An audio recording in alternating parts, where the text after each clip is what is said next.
ഞാൻ കള്ളു കുടിക്കുന്ന ഒരു കത്തനാരാണെന്ന് നിങ്ങൾക്ക് അറിയാമെങ്കിൽ ഇവിടെ നിന്ന് മദ്യപാനത്തെ പറ്റി പറഞ്ഞാൽ നിങ്ങൾ കമന്ന് കടന്ന് ചിരിക്കും. കാരണം നിങ്ങൾ എന്നെ കാണുന്ന ബാറിലും അല്ലെങ്കിൽ വഴി സൈഡിലും കുടിച്ച് കിടക്കുന്നത് തമാശയല്ലേ ഇതൊക്കെ? ചില കാര്യങ്ങൾ പറയാനുള്ള ധാർമ്മികത നമുക്കുണ്ടോ? ചിന്തിക്കണം. അതിനൊരപ്പൻ നീതിമാനാകണം, ഒരമ്മ കൃപ നിറഞ്ഞവളാകണം. 30 കൊല്ലം ഒരമ്മ കണ്ണീരൊടുക്കി പ്രാർത്ഥിച്ചു.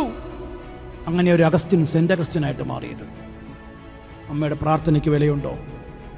ജോൺ പോൾ II മാർപ്പാപ്പ ശുദ്ധനായ വ്യക്തിയാണ്. അദ്ദേഹം പറഞ്ഞു, എന്റെ അപ്പനായിരുന്നു എന്റെ സെമിനാരി. പാറമടയിൽ പണിയാൻ പോകുന്ന അപ്പൻ വെളുപ്പിന് എണീക്കും. ഞാൻ മൂത്രമൊഴിക്കാനൊക്കെ എണീക്കുമ്പോൾ എന്റെ അപ്പൻ മുട്ടുമേൽ നിന്നുകൊണ്ട് പ്രാർത്ഥിച്ചുകൊണ്ടിരിക്കുക. എന്റെ അപ്പനായിരുന്നു എന്റെ സെമിനാരി. എന്നാ അപ്പ അമ്മേ, നിങ്ങൾ നിങ്ങളുടെ മക്കളുടെ ദേവാലയവും അഭയവും മാതൃകയും പ്രേരണയുമൊക്കെ ആയി മാറുന്നത് നമ്മുടെ വിളി അതിനു വേണ്ടിയാ. ഉപദേശത്തിനൊന്നും വിലയില്ല, എളുപ്പമല്ല. അതിന് നമ്മൾ പലതിനോട് നോ എന്ന് പറയേണ്ടി വരും, അല്ലേ? നമ്മൾ ബലം പിടിക്കേണ്ടി വരും പലതിനോട്. അതാണ് ദൈവത്തിന് കൊടുക്കുന്ന വില. ആ പിള്ളേരെന്നോട് ചോദിച്ചൊരു ചോദ്യം, ഞാനിത് എൻ്റെ മനസ്സിനത് മായില്ല ഒരിക്കലും. വീട്ടിൽ പട്ടിയും പശുവും ഉണ്ട്. ഇവർക്ക് 3 നേരം തീറ്റ കൊടുക്കുന്നുണ്ട്. താമസിക്കാൻ തൊഴുത്തോ പട്ടിക്കൂടോ ഒക്കെ ഉണ്ട്. അച്ഛൻ പറ, ഈ ഭക്ഷണവും താമസിക്കാൻ ഒരു വീട് മതിയോ? മദ്യപിക്കാത്ത, ഞങ്ങളെ തെറി പറയാത്ത ഒരപ്പൻ ഞങ്ങളുടെ അവകാശമല്ലേ? ഞാൻ അപ്പനോട് ചോദിച്ചു, ഉത്തരം പറ. നമ്മൾ ഈ പട്ടിക്കും പശുവിനും കൊടുക്കുന്ന പോലെ 3 നേരം ഭക്ഷണവും താമസിക്കാൻ വീടും കൂടും കൊടുത്താൽ അതിനപ്പുറം ഒരപ്പൻ എന്ന നിലയിൽ ഈ മക്കളുടെ അവകാശമല്ലേ ഈ പറഞ്ഞ കാര്യങ്ങൾ? ഇങ്ങനത്തെ അവകാശങ്ങളൊക്കെ ലംഘിക്കപ്പെടുന്നുണ്ടോ? പിന്നെ നമ്മൾ മക്കളെ ഉപദേശിക്കരുത്. ഭയങ്കര തമാശയായിരിക്കും ഉപദേശിച്ചു കഴിഞ്ഞാൽ.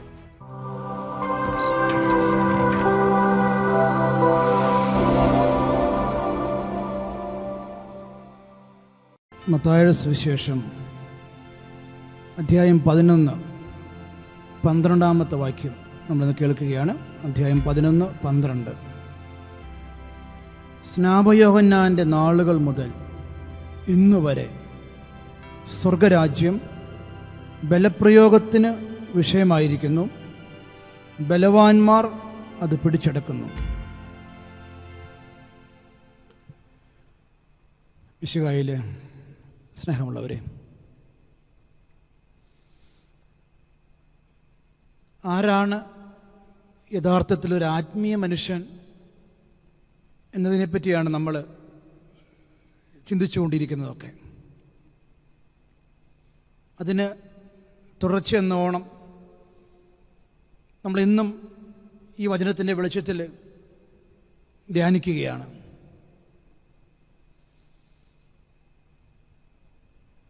നമുക്കറിയാം, നമ്മളെല്ലാവരും വിശ്വാസികളും ഭക്തിയുള്ളവരുമാണ്. എന്നാൽ നമ്മൾ ആ വിശ്വാസത്തിൽ നിന്നും ഭക്തിയിൽ നിന്നും ആത്മീയ മനുഷ്യരായിട്ട് രൂപാന്തരപ്പെടാൻ നമ്മൾ കണിശമായിട്ടും ചെയ്യേണ്ട ചില കാര്യങ്ങളെപ്പറ്റി ഇന്നലെ നമ്മൾ പരാമർശിച്ചു. അതൊന്ന്, കാരുണ്യത്തിൻ്റെ മനുഷ്യരാകണം. കാരണം നമ്മൾ കടലോളം കാരുണ്യം അനുഭവിക്കുന്നവരാണ് ദൈവത്തിൽ നിന്നും ഔദാര്യമായിട്ട്. 2, നമ്മൾ സ്നേഹത്തിൻ്റെയും ക്ഷമയുടെയും മനുഷ്യരാകണം. കാരണം ദൈവം സമം സ്നേഹം, സ്നേഹം സമം കരുണ. ഇതെവിടെയൊക്കെ ഉണ്ടോ അവിടെയൊക്കെ ദൈവമുണ്ട്. അങ്ങനെയാണെങ്കിൽ ആത്മീയ മനുഷ്യൻ്റെ മറ്റൊരു പ്രത്യേകത, അവനുണ്ടായിരിക്കേണ്ട ഗുണത്തെപ്പറ്റിയാണ് നമ്മൾ ധ്യാനിക്കുന്നതൊക്കെ. അവൻ പരിശുദ്ധിയിലായിരിക്കണം, അവൻ വിശുദ്ധിയിലായിരിക്കണം. നമ്മൾ പരിശുദ്ധ അമ്മയുടെ അമലോത്ഭവ തിരുനാളിനോട് ഒരുങ്ങിക്കൊണ്ടിരിക്കുകയാണ്. എന്താണ് ഈ അമലോത്ഭവം നമുക്കറിയാം. അതായത് ജന്മപാപത്തിൽ നിന്നും പരിശുദ്ധ അമ്മയ്ക്ക് ലഭിച്ചൊരു വിടുതലുണ്ട്. ദൈവശാസ്ത്രപരമായിട്ട് അതിനെ വ്യാഖ്യാനിക്കുന്നത് ഇങ്ങനെയാണ്: ഫുൾനെസ് ഓഫ് ഗ്രേസ്. പാപം അല്പം പോലും ഇല്ലാത്ത കൃപ മാത്രമുള്ളൊരു വ്യക്തിയായിരുന്നു പരിശുദ്ധ അമ്മ. അപ്പം അമലോത്ഭവം എന്നിങ്ങനെ അർത്ഥം കൂടിയുണ്ട്. കൃപയിൽ ജീവിച്ച സ്ത്രീ, ഫുൾനെസ്, അതിൻ്റെ പൂർണ്ണത, നിറവ്. തമ്പുരാൻ്റെ വചനം നമ്മൾ ഓർമ്മപ്പെടുത്തുന്നുണ്ട്. 2 ദിനവൃത്താന്തം 16:9 നമ്മളിങ്ങനെയാണ് വായിക്കുന്നത്. തമ്പുരാൻ്റെ കണ്ണുകൾ ഇങ്ങനെ എപ്പോഴും പരുതിക്കൊണ്ടിരിക്കുകയാണ്. ആർക്ക് വേണ്ടിയാണെന്നറിയോ? നിഷ്കളങ്കരായ മനുഷ്യരെ കണ്ടെത്താൻ വേണ്ടി. എന്തിനു വേണ്ടിയാണെന്നറിയോ? തൻ്റെ ശക്തി അവരിലേക്ക് നിറയ്ക്കാനാണ്. ഇതൊരു CCTV ക്യാമറ പോലെയാണ്. നമ്മുടെയൊക്കെ പള്ളിയിലൊക്കെ CCTV ക്യാമറ ചില വീടുകളിലൊക്കെ ഉണ്ടല്ലോ, സ്ഥാപനങ്ങളിലൊക്കെ.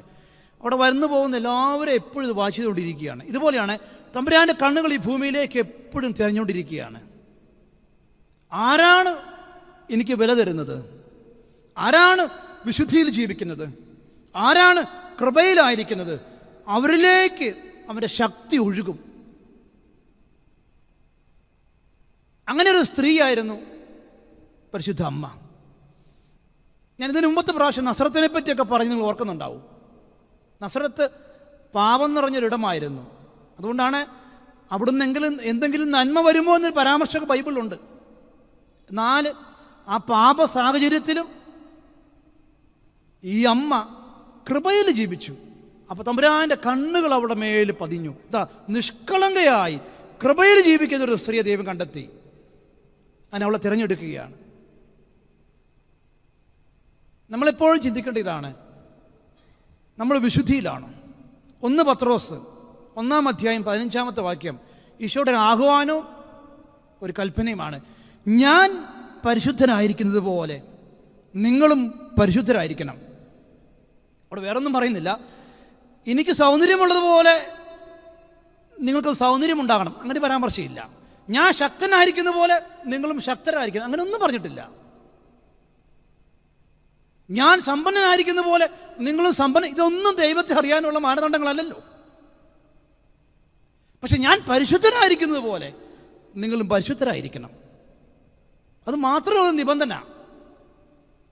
അങ്ങനെ ദൈവത്തെ പ്രസാദിപ്പിക്കാൻ പറ്റുള്ളൂ നമുക്ക്. മറ്റൊന്നും ദൈവം ആവശ്യപ്പെടുന്നില്ല. അതുകൊണ്ടാണ് യോശുവ 3:5 നമ്മൾ വീണ്ടും വായിക്കുന്നുണ്ട്, നിങ്ങൾ നിങ്ങളെ തന്നെ വിശുദ്ധീകരിക്കുക, ദൈവം നിങ്ങളിൽ അത്ഭുതങ്ങൾ പ്രവർത്തിക്കും. നമ്മളിങ്ങനെ ഈ അലറിക്ക് പോയി എപ്പോഴും അത്ഭുതങ്ങൾ വേണമെന്ന് ചോദിക്കേണ്ട കാര്യമില്ല. നമ്മൾ വിശുദ്ധിയിലാണെങ്കിൽ ദൈവം നമ്മളിൽ പ്രവർത്തിച്ചിരിക്കും. പ്രവർത്തിക്കാതിരിക്കാൻ പറ്റില്ല. അങ്ങനെ ഒരു മാനദണ്ഡം മാത്രമേ ഉള്ളൂ ദൈവത്തിൻ്റെ മുമ്പിൽ. വീണ്ടും നമ്മൾ വായിക്കുന്നത് മത്തായി 5:8 ഹൃദയവിശുദ്ധിയുള്ളവർ ഭാഗ്യവാന്മാർ, അവർ ദൈവത്തെ കാണും. ഒരു വ്യക്തിക്ക് ദൈവത്തെ അനുഭവിക്കണമെങ്കിൽ അവൻ വിശുദ്ധിയിലായിരിക്കണം. ഇതുകൊണ്ടാണ് നമ്മൾ കാര്യം പറഞ്ഞ കുർബാനയിൽ പങ്കെടുക്കുന്നുണ്ട്, കൂദാശകൾ പങ്കെടുക്കുന്നുണ്ട്, ഒരുവിധം എല്ലാ ആചാരങ്ങളും ചെയ്യുന്നവരൊക്കെയാണ്, കേൾക്കുന്നവരൊക്കെ വിശ്വാസമുള്ളവരാണ്. പലപ്പോഴും നമുക്കൊരു അനുഭവമില്ലാതെ പോകാനുള്ള ഒരു കാരണം നമ്മൾ വിശുദ്ധിയിലല്ല. ദൈവം മറ്റൊന്നും ആവശ്യപ്പെട്ടില്ലല്ലോ. നിങ്ങൾക്ക് വിദ്യാഭ്യാസം ഉണ്ടാകണമെന്നോ സമ്പന്നനാകണമെന്നോ സൗന്ദര്യം വേണം, ഒന്നും ദൈവം പറഞ്ഞില്ലല്ലോ. വിശുദ്ധിയും തമ്മിൽ കണ്ടുമുട്ടുകയുള്ളൂ. ഇത് രണ്ടും രണ്ടാണ്. വെളിച്ചം ഇരുട്ടും പോലെയാ. വെളിച്ചം വന്ന ഇരുട്ടുണ്ടാവും, ഇരുണ്ടാവാൻ പാടില്ല. വെളിച്ചമില്ലാത്തിടത്തോ ഇരുട്ടാണ്. വിശുദ്ധി ഇല്ലാത്തിടത്ത് ദൈവത്തിന് പ്രവർത്തിക്കാൻ പറ്റില്ല. പരിശുദ്ധാത്മാവിൻ്റെ ശ്വാസമാണ് വിശുദ്ധി. നമ്മളെ വിട്ടുപോകും. നമ്മൾ ഈ പാപം ചെയ്യുമ്പോൾ നമ്മുടെ എൻ്റെ മുടി പൊഴിഞ്ഞു പോവുകയോ അല്ലെങ്കിൽ എൻ്റെ മീശ ഒഴിഞ്ഞു പോവുകയോ ഒന്നുമില്ല. നമുക്ക് വളരെ മാന്യനായിട്ട് എനിക്ക് ഇവിടെ നിന്നുകൊണ്ട് പാപത്തിലായിരുന്നുകൊണ്ട് തന്നെ ഉടുപ്പൊക്കെ ഇട്ട് നിൽക്കാൻ പറ്റും. നിങ്ങൾ അച്ഛാന്ന് വിളിക്കും. പ്രത്യക്ഷത്തിൽ കുഴപ്പമൊന്നുമില്ല. നമുക്ക് വളരെ മാന്യതയോടുകൂടെ ജീവിക്കാൻ പറ്റും. നമ്മൾ അങ്ങനെ എത്രയോ മനുഷ്യരുണ്ട്. എന്നാൽ അതിനെ കാപട്യം എന്ന് പറയുന്നതൊക്കെ അല്ലേ. പുറമേ നമുക്ക് അവർ മാന്യരാണ്, ഭക്തരാണ്, വിശ്വാസമുള്ളവരാണ്. പക്ഷെ അവർക്കൊരു രഹസ്യ ജീവിതമുണ്ട്, ഒരു ആന്തരിക ജീവിതമുണ്ട്. അത് നിർബന്ധമില്ല എപ്പോഴും നന്മയിലാണെന്ന്. പക്ഷെ നമുക്ക് ഈ പുറമോടി കാണിച്ച് ജീവിക്കാൻ പറ്റും.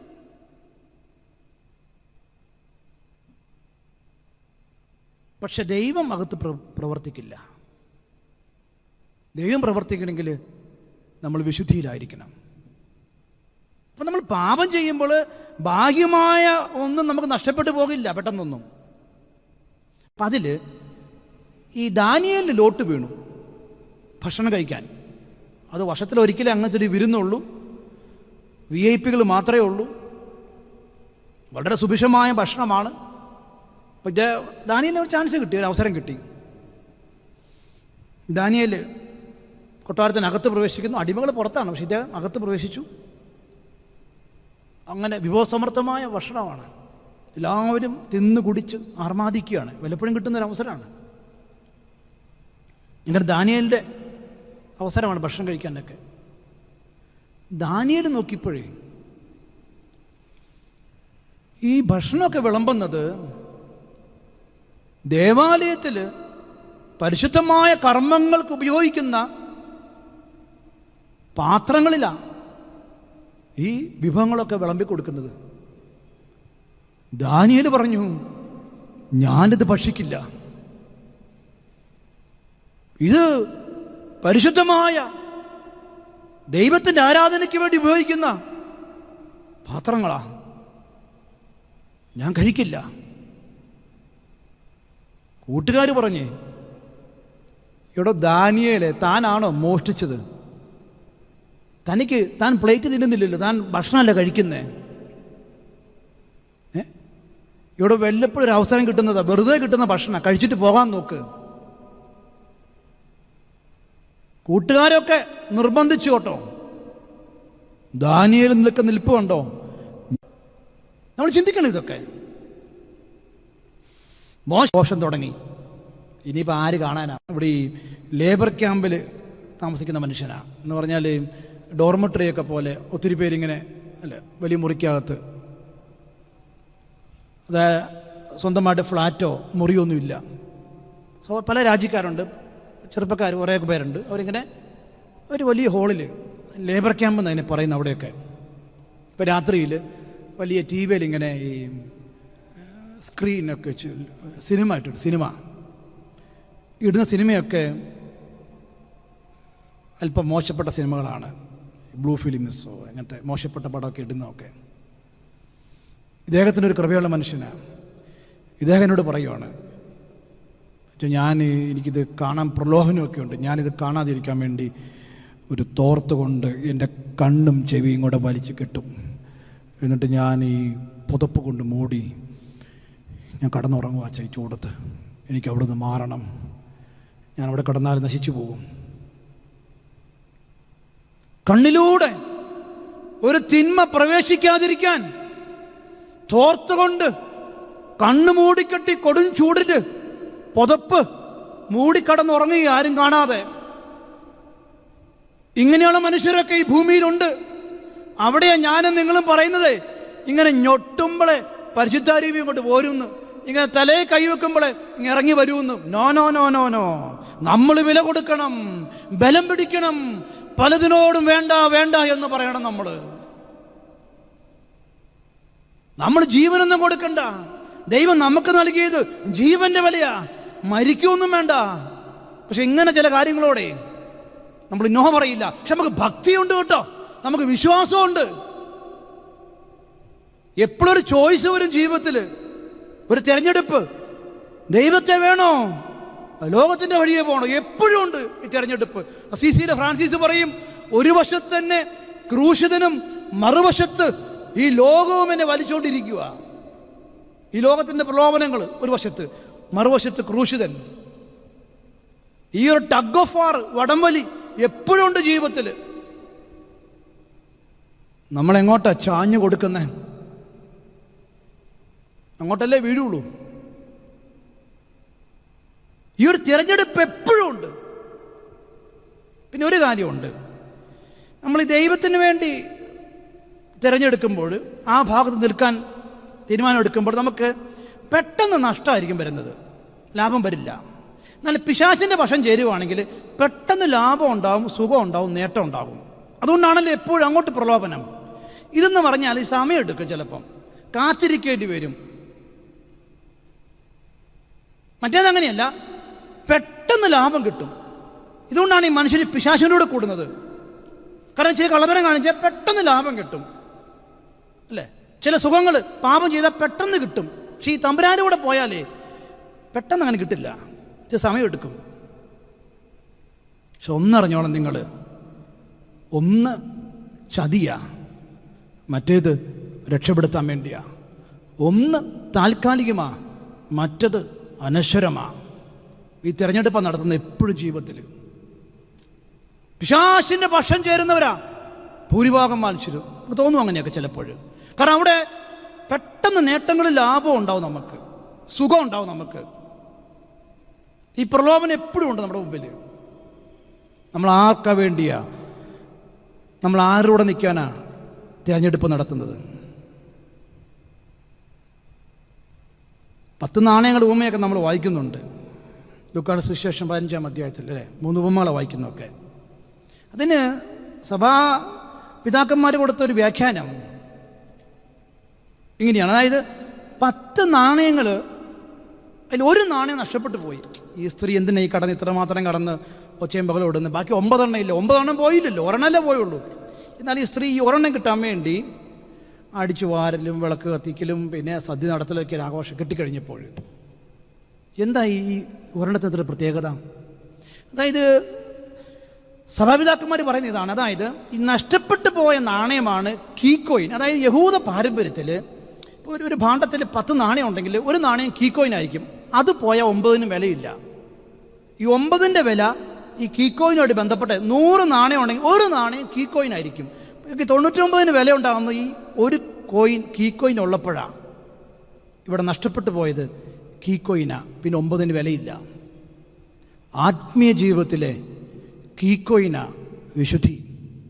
നമ്മളൊക്കെ ആളാകുന്നതേ, പേര് പ്രശസ്തി കിട്ടുന്നതേ എന്നറിയോ? നമ്മുടെ വിദ്യാഭ്യാസം എന്തുമാത്രമുണ്ട്, ഏത് കുടുംബത്തിലാണ് പറഞ്ഞത്, എന്തൊക്കെ സ്ഥാനങ്ങളുണ്ട്, ആരാണ്, എന്താണ്, വണ്ടി, വീട്, ഇതൊക്കെ വെച്ചാണ് എല്ലാവരും എന്തൊക്കെയോ ആണെന്ന് ഭാവിക്കുന്നതൊക്കെ. നമ്മുടെ കഴിവും ബുദ്ധിയും സാമർഥ്യം കൊണ്ട് നേടുന്നതൊക്കെ വെച്ചിട്ടാണ് നമ്മൾ ചിന്തിക്കുന്നതൊക്കെ. ഒരു ചോദ്യം എപ്പോഴും അവശേഷിക്കുന്നുണ്ട്. Where is that lost coin? നഷ്ടപ്പെട്ടു പോയ നാണയം എവിടെയാണ്? ആ വിശുദ്ധിയുടെ നാണയം. അതില്ലാതെ പലരും ആളാകാൻ പരിശ്രമിച്ചുകൊണ്ടേയിരിക്കുകയാണ്. ബാക്കി 9-നും വിലയില്ല എന്ന് ഒരിക്കൽ നമ്മൾ തിരിച്ചറിയും. വില കൊടുക്കേണ്ടതിന് കൊടുക്കാതെ മറ്റുള്ളവന് വേണ്ടി മാത്രം ജീവിക്കുന്നവർ ഇന്നല്ലെങ്കിൽ നാളെ തിരിച്ചറിയും, ഞാൻ വിലയുള്ളതിന് വേണ്ടി ജീവിച്ചില്ലല്ലോ. അത് മരണക്കിടക്കെ കടന്ന് ചിന്തിച്ചിട്ട് കാര്യമുണ്ടോ? അത് ആരോഗ്യമുള്ളപ്പോൾ ചിന്തിക്കണ്ടേ? നമ്മൾ സ്മാർട്ടാകുന്നതും ആളാകുന്നതും ഷോ കാണിക്കുന്നതൊക്കെ എന്ത് കാണിച്ചിട്ടാ? നമ്മുടെ കഴിവും ബുദ്ധിയോ? അല്ല, എനിക്കും ഇതിനെപ്പറ്റിയൊക്കെ ഒരു ധാരണയില്ലായിരുന്നു പണ്ട്. നമുക്കറിവില്ലായ്മ കൊണ്ട് എനിക്ക് സംഭവിച്ചിട്ടുണ്ട് ഇതൊക്കെ. ഞാനും കരുതിക്കൊണ്ടിരുന്നത് നമ്മുടെ വാക്ചാതുര്യവും വായിക്കുന്ന പുസ്തകങ്ങളും ബുദ്ധിയും പിന്നെ സ്വാധീനം കൊണ്ടൊക്കെ വലിയ ആളാകാമെന്ന് കരുതിക്കൊണ്ടിരുന്നൊക്കെ, പൗരോഹിത്യം ജീവിക്കാമെന്ന് കരുതിക്കൊണ്ടിരുന്നൊക്കെ. പക്ഷെ ഒരു ബോധ്യം എനിക്കുണ്ട് ജീവിതത്തിൽ. എന്തുമാത്രം ഒക്കെ ഞാനും ഇതിനു വേണ്ടി പരിശ്രമിച്ചുകൊണ്ടേയിരിക്കുന്നു. ഞാൻ പൂർണ്ണനല്ല, പക്ഷെ ഒരു ബോധ്യം എനിക്കുണ്ട്.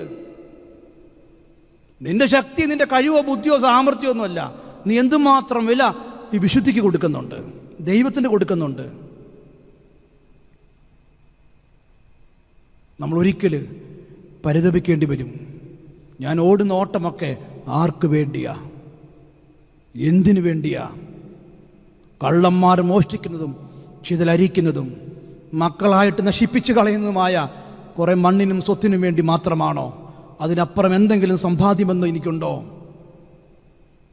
പോഷാ, നിന്റെ പത്തായം നിറഞ്ഞിരിക്കുവാണെങ്കിലും നിന്റെ ആത്മാവിനെ വിളിച്ചാൽ നീ എന്തെടുക്കും? ഈ ചോദ്യം എപ്പോഴും മുഴങ്ങണം. നമ്മളൊക്കെ പലതും ഒക്കെ ഇപ്പം ജോലിയൊക്കെ, വീടൊക്കെ, വണ്ടിയൊക്കെ, മക്കളൊക്കെ. നിന്റെ കാര്യം, നിന്റെ ആത്മാവിന്റെ കാര്യം ഒക്കെയാണോ? പോഷ ആരെ വിളിച്ചത്? എൻ്റെ നിങ്ങളുടെ മുമ്പിൽ ബുദ്ധി ഉണ്ടെന്ന് കരുതുന്ന മനുഷ്യനെ വിളിച്ചത്. കയ്യിൽ കാശുള്ളവനും ബാങ്കിൽ ബാലൻസ് ഉള്ളവനും പറമ്പുള്ളവനൊക്കെ അല്ലേ ഇവിടെ മിടുക്കന്മാർ, സ്മാർട്ട് ആൾക്കാരൊക്കെ. അവനൊക്കെ ജീവിതം കണ്ടുപിടിക്കുക. അവനെയൊക്കെ എന്നല്ലേ പറയുന്നതൊക്കെ, അവനെ കണ്ടുപിടിക്കുക. കണ്ടോ? ഇഷ്ടം പോലെ അവനൊക്കെ ജീവിതം ആസ്വദിക്കുവാണ്. അവനൊക്കെ ഇഷ്ടം പോലെ സമ്പത്തുണ്ട്. അവന്റെ വീട് കണ്ടോ, വണ്ടി കണ്ടോ, നടപ്പ് കണ്ടോ, വസ്ത്രം കണ്ടോ? നമുക്ക് ഇവരൊക്കെ ബുദ്ധിമാന്മാരാണ്. എന്നാൽ തമ്പുരാൻ അവനെ വിളിച്ച വാക്ക് മറക്കണ്ട, ഭോഷ. പലതും നമ്മൾ നിറയ്ക്കാൻ വേണ്ടി കടന്ന് ഓടുന്നുണ്ട്. ഈ ആത്മാവിൻ്റെ വിശപ്പ്. നമ്മൾ ഈ ലോകത്തിൽ വലിയ ബുദ്ധിമാന്മാരായിട്ട് തമ്പുരാൻ്റെ മുമ്പിൽ ബോഷനായാലേ, ഇവിടെ 10-50 കൊല്ലം അല്ലേ ബുദ്ധിമാന്മാരാവുള്ളൂ. നമ്മൾ ഇത്രയല്ലേ ഉള്ളൂ അല്ലേ? ഇത്രയും കൊല്ലം ജീവിക്കുള്ളൂ. നമ്മൾ ചിന്തിക്കണം. നഷ്ടപ്പെട്ടു പോയ നാണയം നമ്മളതിന് വില കൊടുക്കണം, അന്വേഷിക്കണം. എങ്ങനെയാണ് നഷ്ടപ്പെട്ടു പോയത്? എവിടെയാണ് നിരന്തരം നഷ്ടപ്പെട്ടു പോകുന്നത് ഈ നാണയം? ചില ബന്ധങ്ങളിലായിരിക്കാം, ചില ഇടങ്ങളിലായിരിക്കാം. ഇതൊക്കെയാണ് ധ്യാനം കൊണ്ട് സംഭവിക്കേണ്ടത്. ഇങ്ങനെയാണ് വചനം നമ്മുടെ വഴികളിൽ പ്രകാശമായിട്ട് മാറേണ്ടത്. നിന്റെ വഴികളിൽ ദൈവവചനം പ്രകാശമായിട്ട് മാറും. ഇങ്ങനെയാ എൻ്റെ ജീവിത വഴികളിൽ പ്രകാശമായിട്ട് മാറേണ്ടത്. നമ്മൾ ബലം പിടിക്കാറുണ്ടോ ദൈവത്തിന് വേണ്ടി? എവിടെയൊക്കെ? അങ്ങനെ 2 വ്യക്തികളെയാണ് നമ്മൾ ജോസഫിലും പരിശുദ്ധ അമ്മയിലും കാണുന്നതൊക്കെ. ആ കുടുംബത്തിന് പറയുന്ന പേര് കേട്ടോ നിങ്ങൾ, തിരുക്കുടുംബം. 2 പരാമർശങ്ങളാണ് അവിടെ അവരെ പറ്റിയുള്ളത്. അവിടെ ഒന്ന്, ജോസഫ് നീതിമാനായിരുന്നു. എന്താ വാക്കിൻ്റെ അർത്ഥം? നീതി നമുക്കറിയാം, അതായത് അർഹിക്കുന്നതേ സ്വീകരിക്കുകയുള്ളൂ, അർഹിക്കുന്നവർക്ക് കൊടുക്കേണ്ടത് കൊടുക്കും, അർഹിക്കുന്നത് കൊടുക്കും. ഇതാണ് നീതിമാൻ. അതായത് എൻ്റെ കയ്യിൽ ഞാൻ അർഹിക്കാത്തൊന്നും ഞാൻ സൂക്ഷിക്കില്ല, ഒന്നും വേണ്ട. ഇനി മറ്റുള്ളവർക്ക് അർഹിക്കുന്നത് ഞാൻ കൊടുക്കുകയും ചെയ്യും. ഒരു ഭർത്താവ് ഭാര്യയ്ക്കും മക്കൾക്കും അർഹിക്കുന്നത് കൊടുക്കണം, അതാണ് നീതിമാൻ. പ്രായമായ അപ്പനും അമ്മയും ഉണ്ടെങ്കിൽ അവരർഹിക്കുന്ന പരിഗണനയും സ്നേഹം കൊടുക്കണം, അതാണ് നീതിമാൻ. ജോസഫിനെ പറ്റി ഒരേ ഒരു പരാമർശമേ ഉള്ളൂ, നീതിമാനായിരുന്നു ആ മനുഷ്യൻ. അദ്ദേഹം ഭക്തനാണെന്ന് പറഞ്ഞിട്ടില്ല കേട്ടോ, വിശ്വാസിയാണെന്നും പറഞ്ഞിട്ടില്ല. അദ്ദേഹം നീതിമാനായിരുന്നു. നമ്മളെപ്പറ്റി മനുഷ്യരെന്ത് പറയും? ഇനി പരിശുദ്ധ അമ്മയെപ്പറ്റി പറയുന്നതാണ്, കൃപ നിറഞ്ഞവളായിരുന്നു. അതിനെപ്പറ്റി ഞാൻ പരാമർശിച്ചു. ഇപ്പോൾ എന്താണ് കൃപ? പാപം ചെയ്യുമ്പോഴാണല്ലോ കൃപ നഷ്ടപ്പെട്ടു പോകുന്നത്. നമ്മളെപ്പോഴും കൃപയിലാണ്, പക്ഷെ പാപം ചെയ്യുമ്പോഴാണ് കൃപ പോകുന്നത്. എന്നാൽ ഈ സ്ത്രീ മരണം വരെ കൃപയിൽ ജീവിച്ചു. അപ്പം ഈ നീതിമാനായ ഒരപ്പനും കൃപ നിറഞ്ഞ ഒരമ്മയും വരുമ്പോഴാണ് തിരുക്കുടുംബം ഉണ്ടാകുന്നത്. ഇതാണ് എല്ലാത്തിൻ്റെ അടിസ്ഥാനം.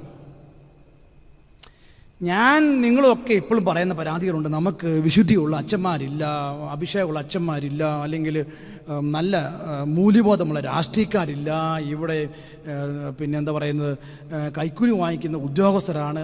നമ്മളിപ്പോഴും പറയുന്നതാണ്, നമുക്കിവിടെ സത്യസന്ധയുള്ള ഉദ്യോഗസ്ഥരില്ല. എല്ലാവരും എപ്പോഴും പറഞ്ഞുകൊണ്ടിരിക്കും. ഇതൊക്കെ ശരിയാണ്, ഞാൻ ശരിയായിരിക്കാം. അത് എനിക്കിത്രയേ ഉള്ളൂ. ഇതിനെന്താ പരിഹാരം? എന്നതാണ്, എവിടെയാണ് അഭിഷേകമുള്ള വിശുദ്ധിയുള്ള വൈദികർ രൂപപ്പെടേണ്ടത്? നിങ്ങൾക്ക് തെറ്റിദ്ധാരണ ഉണ്ടെങ്കിൽ ഞാനങ്ങ് പറയാം. സെമിനാരിയിലല്ല.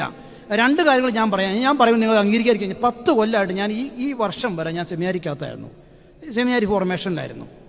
എനിക്കൊരു കാര്യം ബോധ്യപ്പെട്ടു, സെമിനാരിയിൽ എത്ര 10 അല്ല 20 കൊല്ലം 13 കൊല്ലം പഠിക്കണം ഞങ്ങളുടെ സഭയിൽ. 20 കൊല്ലം പഠിപ്പിച്ചാലും നന്നാകണം നിർബന്ധമൊന്നുമില്ല. സെമിനാരി വന്നുള്ളൊരു നന്നാവുമൊന്നുമില്ല.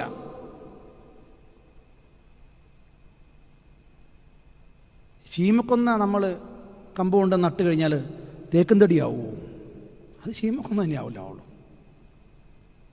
അത് പറമ്പ് മാറിയെന്ന് പറഞ്ഞിട്ട് കാര്യമുണ്ടോ? സ്ഥലം മാറിയെന്ന് പറഞ്ഞ ആൾ മാറുമോ? ഞാനൊരു കാര്യം പറയുമ്പോൾ അതിനൊക്കെ എനിക്ക് അനുഭവങ്ങളുണ്ട്. ഞാൻ വെറുതെ പറയുന്നതല്ല, സ്ഥാപിക്കുന്നുമല്ല. ഇതൊക്കെ എനിക്ക് അനുഭവമുണ്ട്. നമ്മൾ നല്ലവരെന്ന് കരുതിയവരൊക്കെ കുറച്ച് കഴിഞ്ഞപ്പോൾ പ്രശ്നക്കാരായിട്ടുണ്ട്.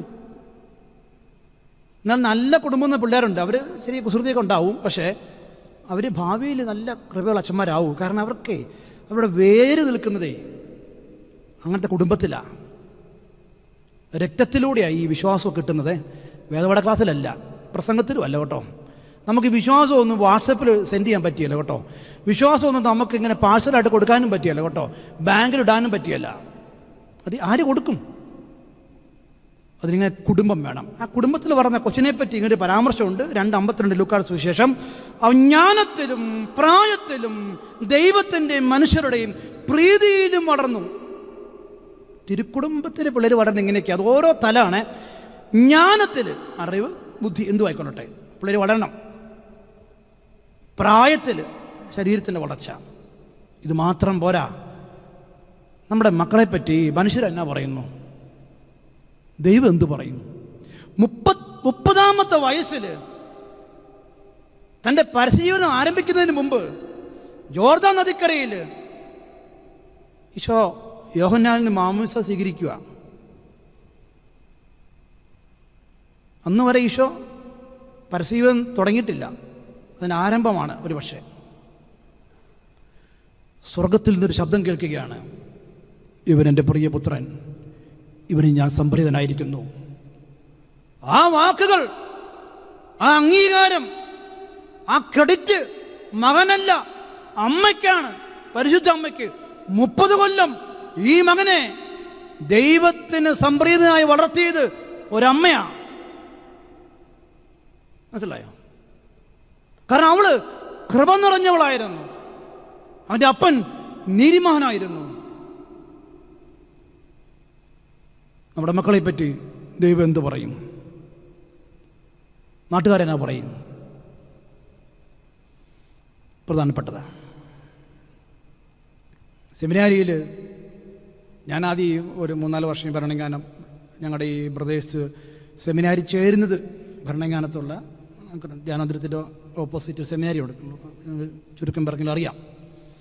അവിടെയാണ് ഈ പ്രദേശത്ത് ചേരുന്നതൊക്കെ. ഈ ജൂൺ മാസം 5-ാം തീയതി ആയിരുന്നു അന്നൊക്കെ വന്നുകൊണ്ടിരുന്നത്. ഇങ്ങനെ അതിൽ 10ാം ക്ലാസ് കഴിഞ്ഞവരുണ്ട്, ഡിഗ്രി കഴിഞ്ഞവരുണ്ട്, PG പല കുട്ടികൾ വരും. അത് ആദ്യമായിട്ട് വരുന്നതാണ്. മാതാപിതാക്കളും ബന്ധുക്കാരെയൊക്കെ കൊണ്ടേയാക്കാൻ വരും. ഇങ്ങനെ അപ്പോൾ ഞാനവിടെ നിന്ന് പഠിപ്പിക്കുകയാണ്. എൻ്റെ പട്ടം കഴിഞ്ഞ് വന്ന വർഷമാണ്. അപ്പോൾ ഒരമ്മ എന്നോട് അവർ യാത്ര തിരിച്ചു പോവുകയാണ്. മകൻ കൊടുക്കാം, തത്വശാസ്ത്രം കൊടുക്കാം, ഇംഗ്ലീഷ് പഠിപ്പിക്കാം, ഡിസിപ്ലിൻ പഠിപ്പിക്കാം. പക്ഷേ ഈ അഭിഷേകം എവിടുന്ന് വരും? ആര് കൊടുക്കും? അപ്പനും അമ്മയും കൊടുക്കാത്ത എനിക്ക് കൊടുക്കാൻ പറ്റുമോ? 3-2 മക്കൾ ഉണ്ടായിരുന്ന ഒരു അപ്പനും അമ്മയ്ക്ക് കൊടുക്കാത്തത് 40 പിള്ളേരുള്ള എനിക്ക്, ഞാൻ ഒരു ബാച്ച് 30-40 പിള്ളേരാ, എനിക്കെങ്ങനെ കൊടുക്കാൻ പറ്റും? അത് ഒരു കൊല്ലം കൊണ്ട് എനിക്ക് കൊടുക്കാൻ പറ്റുമോ? എൻ്റെ കയ്യിൽ ഒരു കൊല്ലം ഉള്ളത്. ഇതിലൊക്കെ സത്യങ്ങളുണ്ട്. നമ്മളെല്ലാവരും കൈ കഴുകുകയാണ്. ഇവിടെ അഭിഷേകമുള്ള അച്ഛന്മാരില്ല, ഇവിടെ നല്ല ഉദ്യോഗസ്ഥർ, രാഷ്ട്രീയക്കാരില്ല. കൈ കഴുകാൻ വരട്ടെ. നമുക്ക് ഉത്തരവാദിത്വമൊക്കെ ഉണ്ട്.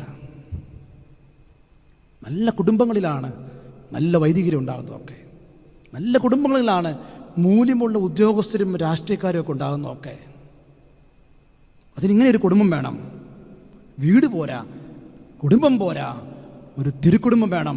അവിടെ നീതിമാനായ ഒരു അപ്പം വേണം കണ്ടുപിടിക്കാൻ. കൃപ നിറഞ്ഞൊരു അമ്മ വേണം.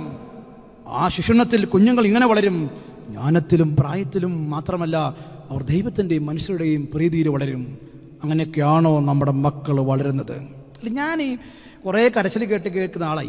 ഈ മാതാപിതാക്കളുടെ കരച്ചിൽ എന്നെ കേൾക്കുന്നതൊക്കെ. അതായത് എൻ്റെ അച്ഛൻ ജീവിതം മൊത്തം ഇവർക്ക് വേണ്ടിയായിരുന്നു. ഞാൻ അല്ല ഇപ്പം വേണം, ഇപ്പം കാണണം. എല്ലാവരും ഉണ്ട്. 2 പൊടി പിള്ളേർ, അമ്മ, അപ്പൻ, പിന്നെ ഒരാൾ കൊണ്ടുവന്ന ഒരാൾ കൂടെ. ഇപ്പം കാണണം. രാത്രി 9:30 മണിക്ക് കൗൺസിലിങ്ങോ എന്തോ ആയാലും ഞാൻ പിന്നെ ഉടുപ്പൊക്കെ ഇട്ട് ചെന്നു ഇരുന്നു. അപ്പൻ എന്നോടൊരു ചോദ്യം. അപ്പൻ ഇച്ചിരി കഴിച്ചിട്ടുണ്ട്, ഇച്ചിരി നമുക്കറിയാം, ചിരിയും ഒക്കെ മൊത്തത്തിൽ സെറ്റപ്പ് ഇച്ചിരി കഴിച്ചിട്ടുണ്ട്. എന്നോട് അപ്പം ചോദിച്ചു, ഈ മക്കൾക്ക് എന്തിൻ്റെ കുറവാച്ചാ? ഈ മക്കൾക്ക് ഇവർക്ക് പഠിക്കാൻ എന്തെങ്കിലും പുസ്തകം വാങ്ങിച്ചു കൊടുക്കാതിരിക്കുമോ, ഫീസ് കൊടുക്കാതിരിക്കുമോ, താമസിക്കാൻ വീടില്ല അച്ഛാ, എന്തെങ്കിലും ഒരു ദിവസം ഒരു നേരെങ്കിലും ഭക്ഷണം മുടങ്ങിയിട്ടുണ്ടോ അച്ഛാ? പിന്നെ എന്തിനാ ഇവർ കടന്ന് എന്നോട് ഇങ്ങനെ? ചെറിയ പിള്ളേരാട്ടോ, അല്ല ഒരു 7-8-9 വയസ്സിൽ, അല്ല അത്ര ചെറുപ്പം പിള്ളേരാണ്. അപ്പം അമ്മയും മക്കളും അപ്പനുമായിട്ടാണ് കലഹം എന്ന് പറയുന്നതൊക്കെ. എന്തായാലും ഇവിടെ കൊണ്ടുവന്നു. അപ്പോൾ ഞാൻ ചോദിച്ചൊരു അപ്പം ചെയ്യേണ്ട കാര്യമൊക്കെ മക്കളെ ചെയ്യുന്നുണ്ടല്ലോ, നിങ്ങൾ എന്തിൻ്റെ അപ്പനുമായിട്ട് പിന്നെ അപ്പം വളരെ മാന്യമായിട്ട് പറഞ്ഞില്ലേ, പഠിപ്പിക്കുന്നുണ്ട്, പുസ്തകങ്ങൾ വാങ്ങിച്ചു, ഫീസ് കൊടുക്കുന്നുണ്ട്, ഭക്ഷണം തരുന്നുണ്ട്, ഇതൊക്കെ വീട് താമസിക്കാനുണ്ട്, ഒരപ്പം ചെയ്യേണ്ടത് ചെയ്യുന്നുണ്ടല്ലോ, വസ്ത്രം വാങ്ങിച്ചു വരുന്നുണ്ട്. ആ പിള്ളേരെന്നോട് ചോദിച്ചൊരു ചോദ്യമേ, ഞാനിത് എൻ്റെ മനസ്സിൽ നിന്ന് മായില്ല ഒരിക്കലും. വീട്ടിൽ പട്ടിയും പശുവും ഉണ്ട്, ഇവർക്ക് 3 നേരം തീറ്റ കൊടുക്കുന്നുണ്ട്, താമസിക്കാൻ തൊഴുത്തോ പട്ടിക്കൂടോ ഒക്കെ ഉണ്ട്. അച്ഛൻ പറ, ഈ ഭക്ഷണവും താമസിക്കാൻ വീട് മതിയോ? മദ്യപിക്കാത്ത, ഞങ്ങളെ തെറി പറയാത്ത ഒരപ്പൻ ഞങ്ങളുടെ അവകാശമല്ലേ? ഞാൻ അപ്പനോട് ചോദിച്ചു, ഉത്തരം പറ. നമ്മൾ ഈ പട്ടിക്കും പശുവിനും കൊടുക്കുന്ന പോലെ 3 നേരം ഭക്ഷണവും താമസിക്കാൻ വീടും കൂടും കൊടുത്താൽ അതിനപ്പുറം ഒരപ്പൻ എന്ന നിലയിൽ ഈ മക്കളുടെ അവകാശമല്ലേ ഈ പറഞ്ഞ കാര്യങ്ങൾ? ഇങ്ങനത്തെ അവകാശങ്ങളൊക്കെ ലംഘിക്കപ്പെടുന്നുണ്ടോ? പിന്നെ നമ്മൾ മക്കളെ ഉപദേശിക്കരുത്. ഭയങ്കര തമാശയായിരിക്കും ഉപദേശിച്ചു കഴിഞ്ഞാൽ. ഇപ്പം ഞാൻ കള്ളു കുടിക്കുന്ന ഒരു കത്തനാരാണെന്ന് നിങ്ങൾക്ക് അറിയാമെങ്കിൽ ഇവിടെ നിന്ന് മദ്യപാനത്തെ പറ്റി പറഞ്ഞാൽ നിങ്ങൾ കമന്ന് കടന്ന് ചിരിക്കും. കാരണം നിങ്ങൾ എന്നെ കാണുന്ന ബാറിലും അല്ലെങ്കിൽ വഴി സൈഡിലും കുടിച്ചു കിടക്കുന്നത്. തമാശയല്ലേ ഇതൊക്കെ? ചില കാര്യങ്ങൾ പറയാനുള്ള ധാർമ്മികത നമുക്കുണ്ടോ? ചിന്തിക്കണം. അതിനൊരപ്പൻ നീതിമാനാകണം, ഒരമ്മ കൃപ നിറഞ്ഞവളാകണം. 30 കൊല്ലം ഒരമ്മ കണ്ണീരൊടുക്കി പ്രാർത്ഥിച്ചു. അങ്ങനെ ഒരു സെന്റ് അഗസ്റ്റിനായിട്ട് മാറിയത്. അമ്മയുടെ പ്രാർത്ഥനയ്ക്ക് വിലയുണ്ടോ? ജോൺ പോൾ II മാർപ്പാപ്പ ശുദ്ധനായ വ്യക്തിയാണ്. അദ്ദേഹം പറഞ്ഞു, എൻ്റെ അപ്പനായിരുന്നു എൻ്റെ സെമിനാരി. പാറമടയിൽ പണിയാൻ പോകുന്ന അപ്പൻ വെളുപ്പിന് എണീക്കും. ഞാൻ മൂത്രമൊഴിക്കാനൊക്കെ എണീക്കുമ്പോൾ എൻ്റെ അപ്പൻ മുട്ടുമേൽ നിന്നുകൊണ്ട് പ്രാർത്ഥിച്ചുകൊണ്ടിരിക്കുക. എൻ്റെ അപ്പനായിരുന്നു എൻ്റെ സെമിനാരി. എന്നാ അപ്പ അമ്മേ, നിങ്ങൾ നിങ്ങളുടെ മക്കളുടെ ദേവാലയവും അഭയവും മാതൃകയും പ്രേരണയുമൊക്കെ ആയി മാറുന്നത് നമ്മുടെ വിളി അതിനു വേണ്ടിയാ. ഉപദേശത്തിനൊന്നും വിലയില്ല. എളുപ്പമല്ല. അതിന് നമ്മൾ പലതിനോട് നോ എന്ന് പറയേണ്ടി വരും, അല്ലേ? നമ്മൾ ബലം പിടിക്കേണ്ടി വരും പലതിനോട്. അതാണ് ദൈവത്തിന് കൊടുക്കുന്ന വില.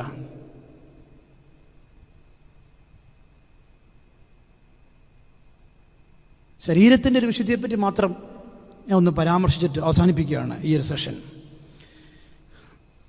റോമാർക്കെഴുതിയ ലേഖനത്തിൽ 12-ാം അധ്യായത്തിൽ നമ്മൾ വായിക്കുന്നുണ്ട്. 1-ാമത്തെ വാക്യം ഇങ്ങനെ പറയുന്നത്, ആകയാൽ സഹോദരരെ, ദൈവത്തിൻ്റെ കാരുണ്യം അനുസ്മരിച്ചുകൊണ്ട് ഞാൻ നിങ്ങളോട് അപേക്ഷിക്കുന്നു, നിങ്ങളുടെ ശരീരങ്ങളെ വിശുദ്ധവും ദൈവത്തിന് പ്രീതികരവുമായ സജീവ ബലിയായി സമർപ്പിക്കുവിൻ. ഇതായിരിക്കണം നിങ്ങളുടെ യഥാർത്ഥ ആരാധന. അപ്പം ആരാധന നമ്മളെല്ലാവരും നടത്തുന്നവരാണ്. യഥാർത്ഥ ആരാധന എവിടെ നടക്കണം, എങ്ങനെ നടക്കണമെന്ന് സുവിശേഷം പഠിപ്പിക്കുകയാണ്. നമ്മൾ അതരങ്ങൾ കൊണ്ട് ദൈവത്തെ ആരാധിക്കുന്നുണ്ട്, നമ്മൾ മുട്ടുകുത്തി ആരാധിക്കുന്നുണ്ട്, നമ്മൾ കമിഴ്ന്ന് വീണ് ആരാധിക്കുന്നുണ്ട്, ഒക്കെ നമ്മുടെ ഒരു ബഹുമാനത്തിൻ്റെയും ആദരവിൻ്റെയും ഒക്കെ കൈകൊട്ടി ദൈവത്തെ ആരാധിക്കുന്നുണ്ട്. നമ്മൾ പാട്ടുപാടി ആരാധിക്കുന്നുണ്ട്. ഇപ്പോൾ നമുക്കതൊന്നും ആൾക്കാരില്ലാത്തതുകൊണ്ട് ചെയ്യാത്ത അതൊക്കെ, അല്ലെങ്കിൽ നമ്മൾ സ്തുതിച്ച് നമ്മൾ ദൈവത്തെ ആരാധിക്കുന്നുണ്ട്, നമ്മൾ ചെയ്യുന്നതൊക്കെ. പക്ഷെ സത്യവചനം പറയുന്നു, നിങ്ങളുടെ ശരീരത്തിലാണ് യഥാർത്ഥ ആരാധന നടക്കേണ്ടത്. എന്താണെന്ന് മനസ്സിലായിട്ടുണ്ടോ? ഈ ശരീരം കൊണ്ട് എങ്ങനെ ആരാധിക്കാൻ പറ്റുന്നത്? നിന്റെ ശരീരം ദൈവത്തിൻ്റെ ആലയമാണ്. അപ്പൊ അവിടെ ഒരു ദൈവമുണ്ട്, ഇല്ലേ? അസീസിയിലെ ഫ്രാൻസിസിന് ആദ്യം കിട്ടിയ ദർശനം ഇതായിരുന്നു, എൻ്റെ ആലയം പുതുക്കി പണിയുക. ചെറുപ്പക്കാരനെ ഫ്രാൻസിസ് 21 വയസ്സല്ലേ ഉള്ളൂ. അങ്ങനെ അങ്ങോട്ട് ഇറങ്ങി പൊളിഞ്ഞ പള്ളികളൊക്കെ പള്ളി പണിയിലും തെണ്ടി നടന്ന് കല്ല് കൊണ്ടുവരലും ആൾക്കാരെ കൂട്ടി പള്ളി പണിയിലാണ്. കുറച്ച് കഴിഞ്ഞപ്പോൾ വീണ്ടും അതേ ദൈവം സംസാരിച്ചു, ഫ്രാൻസിസ്, ഈ കല്ലും മണ്ണും കൊണ്ടുള്ള ദേവാലയമല്ല ഞാൻ ഉദ്ദേശിച്ചത്, നീയാകുന്ന ആലയത്തെ പുനരുദ്ധരിക്കുക. Rebuild yourself. നീയാകുന്ന ആലയത്തെ പുനരുദ്ധരിക്കുക. ഞാനൊരു കാര്യം പറയാം, നമുക്ക് ഈ ലോകത്തിൽ ചെയ്യാൻ പറ്റുന്ന ഒരു കാര്യം മാത്രം. എനിക്ക് നിങ്ങൾ ആരും നന്നാക്കാൻ പറ്റില്ല, നിങ്ങൾക്ക് എന്നെ പറ്റിയല്ല. നമുക്ക് ആകെ ചെയ്യാൻ പറ്റുന്നറിയോ? നമ്മുടെ വിശുദ്ധമായ ഒരു ജീവിതം ഈശോ പറഞ്ഞു, നീ ലോകത്തിൻ്റെ പ്രകാശമായിട്ട് മാറാൻ പറ്റുമോ? ഇതേ പറ്റുള്ളൂ. നമുക്ക് ചെയ്യാൻ പറ്റുന്നൊരു കാര്യം ഇത് മാത്രമേ ഉള്ളൂ. അപ്പോൾ ആലയങ്ങളൊക്കെ പണിത ഫ്രാൻസിസിന് ഒരു ഉൾവെളിച്ചം കിട്ടി. ഫ്രാൻസിസ്, നീയാകുന്ന ആലയം തകർന്നു കിടക്കുവാണെന്ന്. എന്നിട്ട് നീ ദേവാലയം പണിയാൻ പുറത്തു പോയിരിക്കുകയാണോ? നിന്റെ ആലയം ആര് പണിയും? ഈ തകർന്നു കിടക്കുന്ന ആലയത്തിൽ നിന്നുകൊണ്ട് ഞാൻ എന്തിനാ വചനം പറഞ്ഞാൽ? ഞാൻ ഒരു കാര്യം പറഞ്ഞില്ലേ, ഒരപ്പൻ ആ അപ്പനെ ഉപദേശിക്കാൻ പോയ എന്ത് കാര്യമുള്ളേ?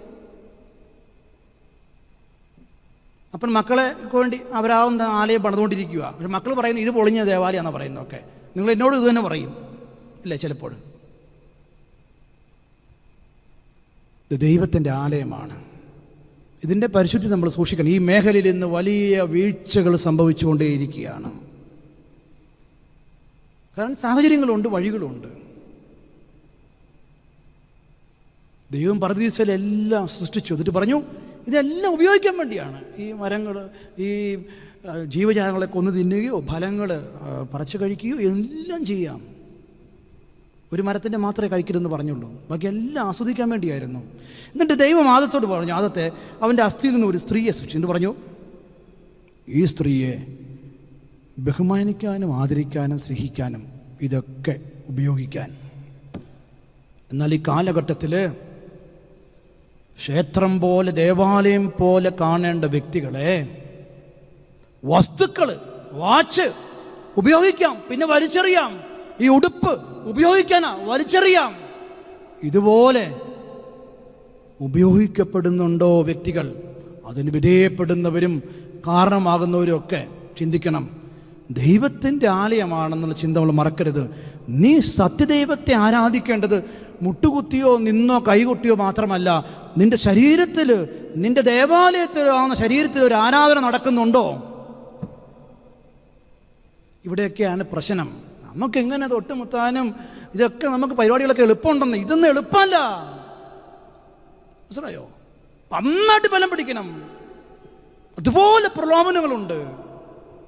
ദാനിയേലിന് വിരുന്ന് കൊടുത്ത പോലെ പലരും പല രൂപത്തിൽ വിരുന്നായിട്ട് വരുന്നുണ്ട്. മെസ്സേജുകൾ, സമ്മാനങ്ങൾ, മിസ്ഡ് കോൾസ് ഒക്കെ ക്ഷണങ്ങളാണ്. ഫ്രീ ആയിട്ട് വരുന്നതാണ്. വണ്ടിയെ കൊണ്ടുപോകും, എവിടെ വേണമെങ്കിൽ എന്ത് ചെയ്തു തരും. ഈ മേഖലയിൽ വീഴ്ചകൾ സംഭവിക്കുന്നുണ്ട്.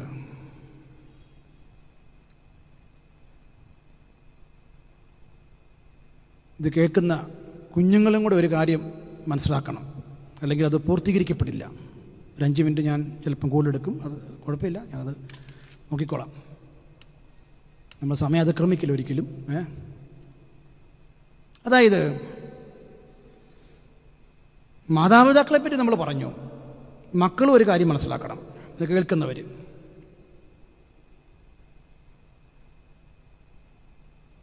ഈ ഭൂമിയിൽ മാതാപിതാക്കളുടെ അനുഗ്രഹമില്ലാതെ, അല്ലെങ്കിൽ അവരെ കണ്ണുനീര് കുടിപ്പിച്ചുകൊണ്ട് ഒരു മക്കൾക്കും നന്മയുണ്ടാകില്ല.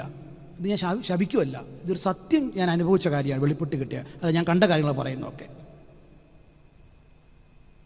നിങ്ങളുടെ അപ്പൻ കുടിയനായിരിക്കാം, വഴിതെറ്റിയവനായിരിക്കാം, എന്തു ആയിക്കൊള്ളട്ടെ. നിങ്ങൾക്ക് അപ്പനെ പകരം വെക്കാൻ പറ്റുമോ? നിങ്ങൾക്ക് വികാരിച്ചിനെ പകരം വെക്കാം. അല്ല, അച്ഛന്മാർ വേറെ അച്ഛൻ വരും. അപ്പനെ പകരം വെക്കാൻ പറ്റുമോ? അപ്പൻ അപ്പനാ, അമ്മ അമ്മയാ. ഈ കാലഘട്ടത്തിലുണ്ടല്ലോ, മാതാപിതാക്കളുടെ കണ്ണുനീര് പലരും വീഴ്ത്തുന്നുണ്ട്. അതൊന്നും ശരിയായ പോക്കല്ല. അവർ കെട്ടിപ്പൊക്കുന്നത് എന്തു തന്നെയാണെങ്കിലും അത് ബാബേൽ ഗോപുരങ്ങളാ, അത് വീഴും.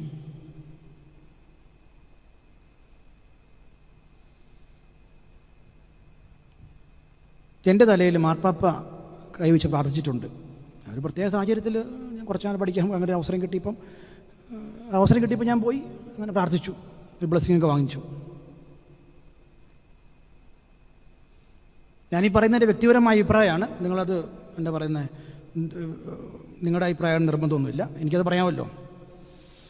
ഞാൻ എന്ത് നല്ല കാര്യം ചെയ്യാൻ പോകുമ്പോഴും എൻ്റെ ജീവിതത്തിൽ ആദ്യം മുട്ടുകുത്തുന്നത് എൻ്റെ അപ്പൻ്റെ അമ്മയുടെ മുമ്പിലാണ്. എനിക്ക് ആ ബോധ്യം കിട്ടിയ അന്ന് തൊട്ട്. അത് പട്ടം കിട്ടുന്നതാണെങ്കിലും പഠിക്കാൻ പോയപ്പോഴാണെങ്കിലും. ഇപ്പം അവസാനത്തെ ആയിരുന്നു, ഞാൻ അസീസിയിലേക്ക് വന്നത് ഇപ്പം അടുത്തിടയ്ക്കാണ്. ഞാൻ ആദ്യം എൻ്റെ അപ്പൻ്റെ അമ്മയുടെ അടുത്ത് പോയി, വീട്ടിൽ പോയി മുട്ടുകുത്തി പ്രാർത്ഥിച്ചു, അനുഗ്രഹം വാങ്ങിച്ചു. എനിക്ക് അത് കഴിഞ്ഞിട്ടേ ഉള്ളൂ മാർപ്പാപ്പ, എനിക്കത് കഴിഞ്ഞിട്ടേ ഉള്ളൂ മറ്റച്ഛന്മാരുടെ കൈവപ്പൊക്കെ. 100 അച്ഛന്മാർ തലേ കൈവച്ച് പ്രാർത്ഥിച്ചാലും അപ്പൻ്റെ അമ്മയുടെ അനുഗ്രഹമില്ലെങ്കിൽ ശരിയാകില്ല. നിങ്ങൾ എവിടെയൊക്കെ പൊക്കോ, ആര് തല കൈവച്ചാലും അപ്പൻ്റെ അമ്മയുടെ അനുഗ്രഹമുണ്ടോ? 2-ാം അധ്യായം ലൂക്കായുടെ സുവിശേഷം നമ്മൾ വായിച്ചു തീർത്തത് എങ്ങനെയാ? ഒരു മകൻ ദേവാലയത്തിൽ ദേവശാസ്ത്രികളുമായിട്ട് തർക്കിച്ചുകൊണ്ടിരിക്കുക. ഇത് 12-ാമത്തെ വയസ്സിൽ വേദശാസ്ത്രികളെ തർക്കിച്ച് തോൽപ്പിക്കാൻ ബുദ്ധി ഉണ്ടായിരുന്ന ദൈവപുത്രൻ, അതിനെപ്പറ്റി പരാമർശം പറയുന്നത് എങ്ങനെയാണ്? അവൻ തിരിച്ച് വീട്ടിൽ വന്നിട്ട് മാതാപിതാക്കൾ, അതായത് ആശാരിയായ ഒരു അപ്പനും ഒരു സാധു സ്ത്രീ ആയ പരിശുദ്ധ അമ്മയ്ക്കും വിധേയപ്പെട്ട് ദൈവപുത്രൻ 30 വയസ്സ് വരെ ജീവിച്ചു. മറക്കണ്ട, ഇത് ദൈവവചന.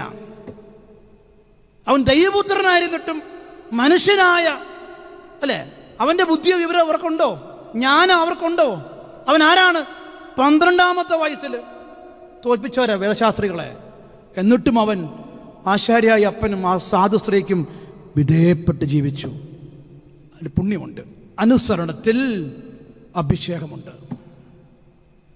നമ്മുടെ അഭിഷേകം അങ്ങനെ വരികയല്ല, നമുക്കറിയത്തില്ല അഭിഷേകത്തെ. നമുക്കറിയാം അഭിഷേകം കൈ ഉയർത്തിപ്പിടിക്കുക, സ്തുതിച്ചുകൊണ്ടിരിക്കുമ്പോൾ അഭിഷേകം വരും. ഇങ്ങനൊരു അഭിഷേകം ഉണ്ടെന്നേ. എത്ര പേർക്ക് ഈ അഭിഷേകം ഉണ്ട് സമ്പത്തായിട്ട് ജീവിതത്തിൽ? ഞാൻ അതിൽ അഭിമാനിക്കുന്ന ആളാ. അത് മാത്രമേ ഉള്ളൂ പച്ചപ്പ്, വേറെ വലിയ കഴിവൊന്നുമില്ല. എൻ്റെ ധൈര്യം അത് തന്നെയാ. എൻ്റെ അപ്പനും അമ്മേനെ അനുഗ്രഹിച്ചിട്ടുണ്ട്.